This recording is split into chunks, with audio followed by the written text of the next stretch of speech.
Aquí nos encontramos nuevamente compartiendo este ciclo semanal de reflexiones para tratar de dar significado a nuestro día y desde ese lugar dar significado a nuestra semana, nuestro mes, año, vida, existencia eterna y recordarnos mutuamente cuál es el eje alrededor del cual intentamos girar y movernos en el día a día. Compartiendo, reflexionando sobre diferentes secciones de los textos sagrados revelados, diferentes enseñanzas, especialmente versos y secciones no tan conocidas y tratar de traerlos a la luz y de darles el lugar, el honor que merecen.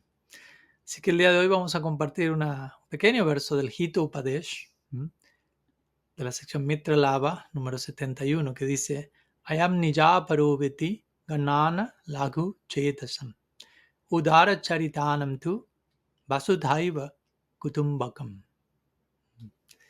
Quizás recuerdan las últimas dos palabras, al menos personalmente gusto de recitarlas a menudo. Vasudhaiva Kutumbakam. Entonces, la traducción de este verso en completo dice: esto es mío o esto es de otro. Es la suposición de los de mente estrecha. Mientras que para los de carácter magnánimo, el mundo mismo es una familia. Vasudhaiva Kutumbakam. El mundo entero es una familia.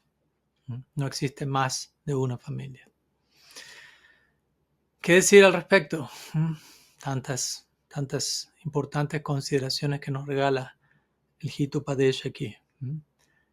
Y básicamente aquí se está describiendo a alguien de mentalidad estrecha y a alguien de mentalidad amplia o generosa, básicamente. Laghu Chetasam. Laghu Chetasam significa de conciencia, de mentalidad laghu. Laghu significa pequeño, de mentalidad estrecha, de mentalidad contraída, básicamente, en lugar de Udara Charitanam, en lugar de alguien con características magnánimas, generosas. Udara, de allí viene la palabra audadya, generosidad, magnánimo. Entonces, en un sentido, tener una mentalidad amplia implica ser generoso con los demás, pero ser generoso conmigo mismo. Y en el momento que me mantengo con una mentalidad estrecha, con una mentalidad cerrada, eso es violencia contra mí mismo. Entonces, si quiero ser generoso con los demás, primero tengo que aprender a ser generoso conmigo mismo. Y una de las maneras de serlo es ampliar mi perspectiva, cambiar mi ángulo de visión, cambio de paradigma, en donde comienzo a ver la realidad en parámetros cada vez más expansivos. Es entendible que al comienzo del viaje devocional o el viaje espiritual en nuestra vida tendamos a ver las cosas de maneras pequeñas, estrechas. No podemos abarcar y acomodar demasiada diversidad, demasiada complejidad. Al comienzo vamos a ser más reduccionistas, más simplistas, más blanco y negro. Pero en la medida que el viaje progresa, la idea es incorporar matices, variedades, diferencias de opinión, y las diferencias empiezan a verse en el marco de una unidad en común, como decimos siempre. Y esa unidad en común implica una familia en común.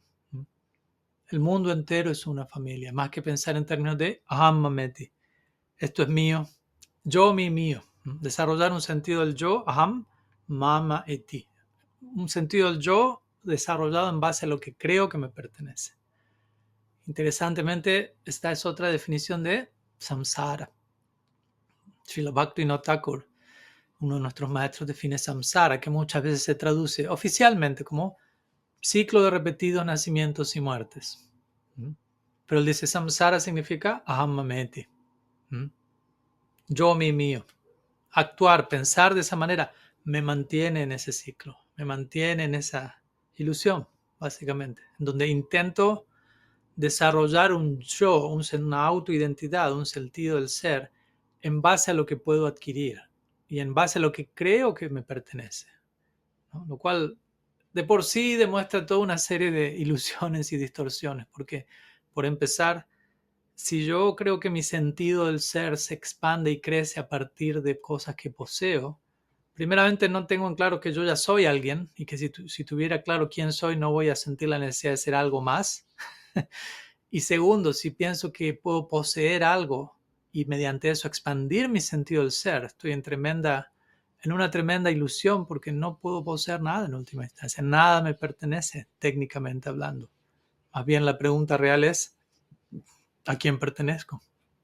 ¿Y a quién pertenece todo? ¿Quién es el propietario original, el mantenedor, aquel de quien todo surge? Tú y yo estuvimos hablando en una de nuestras reflexiones de esta sección, pero al inglés, sobre Sarvakaloidam Brahman, ¿no? Famosa línea del Chandogya Upanishad. Todo lo que existe es Brahman, todo lo que existe no hay nada más que el absoluto. Todo emana de él, todo es sostenido por él, todo entra en él al cierre de un ciclo creativo. Nada existe independientemente del absoluto. Él es el propietario absoluto. Entonces, tratar de expander nuestro sentido del ser a través de esto es mío o esto es de otro, asignar sentido de posesividad implica estoy tratando de validar mi existencia a través de lo que creo que me pertenece. Y obviamente cuando logro entender que nada me pertenece, que lo que me acompaña durante un tiempo, esta ropa, este micrófono, esta cámara, este cuarto, en un sentido tiene los días contados, no vamos a estar conviviendo por la eternidad. En la medida que entiendo nada de esto realmente me pertenece. Si mi sentido de la identidad está basado en lo que yo poseo, naturalmente puedo entrar en una crisis existencial muy profunda, una crisis de identidad neurótica básicamente. Necesitamos tener un sentido de la identidad y en verdad ya lo tenemos. Entonces, más que tratar de expandir mi sentido del yo a través de lo que tengo, debo aprender a descubrir quién soy. Muchos de nosotros ante la pregunta ¿quién soy? Respondemos muchas veces, ¿no? Soy lo que hago, ¿no? En base a lo que hago, soy. En vez de ser un ser humano, soy un hacer humano. Algunas otras personas responden la pregunta ¿quién soy? En base a lo que tienen, como este verso dice, esto es mío, amamente. Soy un tener humano, más que un ser humano. En base a lo que poseo, soy mejor, soy peor, etcétera, etcétera. Algunos otros nos definimos en base a la opinión pública, a lo que los demás piensan de mí, a lo que las redes sociales opinan hoy de mí. Muchos de nosotros nos definimos pensando en base a cómo nos vemos a nosotros mismos en ilusión, que muchas veces es algo muy poco generoso. Entonces debemos aprender a definirnos a nosotros mismos en base a cómo somos vistos por Dios. ¿Con qué ojos el dulce absoluto nos está contemplando? Esa es la manera más acertada, generosa, de ver quiénes somos. Y vamos a realizar, soy alguien que es amada, un alma espiritual eterna que es amada y aceptada incondicionalmente por Krishna, por el Ser Supremo. Y Él tiene para decir acerca de nosotros, Él tiene para decir en el Bhagavad Gita acerca del alma, Ascharyavat. El alma es maravillosa, sorprendente. Entonces, hay un lugar para aceptar todo eso. Entonces, una vez que estamos debidamente situados en este sano ego, en este sano sentido de la identidad, se disuelve por completo este juego del yo, mi, mío. Se disuelve por completo este falso sentido de la identidad que depende de posesiones, que depende de poder, de posición, de reconocimiento. Y más bien logramos paz, logramos aceptación, logramos la bienaventuranza de saber quién somos y estar más que satisfechos con quién somos. Entonces se disuelve este sentido de ilusión, de yo, mi, mío. Dejamos de tener una mentalidad estrecha, una conciencia contraída en donde no podemos ver, ¿no?, lo que realmente está pasando, quiénes realmente somos, y comenzamos a expandir nuestra conciencia, nuestra percepción hasta el punto de llegar a Vasudhaiva Kutumbakam. El mundo entero es una familia. ¿Qué quiere decir esto? ¿No? Alguien generoso, alguien de carácter magnánimo llega a esa conclusión. En lugar de ser avaro, en lugar de pensar en términos de mí, mío, en lugar de crear separatismo, comienzo a entender, todos somos una familia, todos venimos de un mismo padre. Krishna dice en el Bhagavad Gita, Ham bija pradapita. Yo soy el padre que aporta la simiente. Por ende, todos somos hermanos y hermanas. Todos tenemos una relación, todos estamos compartiendo lo más importante que existe, ya lo estamos compartiendo cada uno de nosotros. Y debemos aprender a vivir desde ese lugar y ojalá relacionarnos desde ese lugar, porque tantas personas necesitan tomar conciencia de ello y vivir su vida desde un lugar realmente de solidaridad, de hermandad, de conexión, de yoga.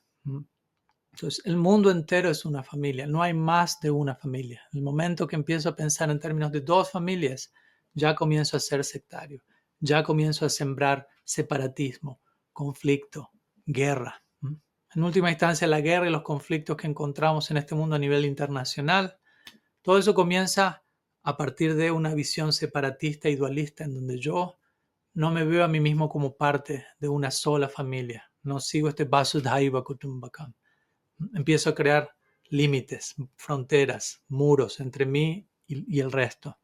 Y ahí empezamos a tener conflictos interpersonales, conflictos grupales, vecinales, provinciales, nacionales, internacionales, intergalácticos eventualmente. Terminamos teniendo conflicto con el Ser Supremo mismo. Ya no nos alcanza con quién más conflictuar. Entonces debemos ir a la raíz de ese problema y entender Vasudhaiva Kutumbakam. Poder expandir nuestra conciencia, ser generosos con nosotros mismos y con los demás y llegar a esta conclusión, a este punto de descanso eterno en donde entendemos todo es una familia. El mundo entero es parte de una misma familia, de una misma unidad integrada, centrada en un centro en común. Y desde allí tratar de vivir nuestra vida honrando este principio sagrado.